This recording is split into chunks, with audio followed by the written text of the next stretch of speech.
Dhaka premier league ডিপিএলের একটি match খেলতে বাংলাদেশ ক্রীড়া শিক্ষা প্রতিষ্ঠান বিকেএসপিতে অবস্থান করছিলেন জাতীয় দলের সাবেক অধিনায়ক তামিম ইকবাল। ম্যাচ চলাকালে সেখানেই গুরুতর অসুস্থ হয়ে পড়েন তিনি, এমনকি তাকে নেওয়া হয় লাইফ সাপোর্টে। আজ সোমবার বিকেএসপিতে শাইনপুকুরের সাথে মোহামেডানের খেলায় ফিল্ডিং করছিলেন তামিম। ম্যাচ চলাকালেই হঠাৎ অসুস্থতা বোধ করেন। এক পর্যায়ে বুকে তীব্র ব্যথা অনুভব করতে থাকেন তিনি। বিকেএসপিতেই তাকে দেয়া হয় প্রাথমিক চিকিৎসা। অবস্থার উন্নতি না হওয়ায় স্থানীয় হাসপাতালে স্থানান্তর করা হয় তামিমকে। এক পর্যায়ে অবস্থার কিঞ্চিত অবনতি হলে তাকে নেওয়া হয় লাইফ সাপোর্টে। মুহূর্তে খবরটি ছড়িয়ে পড়ার পরে ক্রিকেটপ্রেমীরা উদ্বিগ্ন হয়ে পড়েন।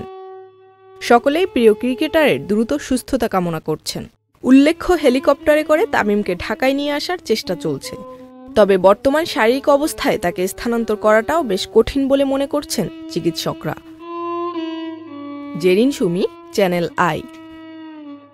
ওয়ালটন আবারও মিলিনিয়ার অফারে ওয়ালটন ফ্রিজ কিনে আপনিও হয়ে যেতে পারেন মিলিয়নিয়ার।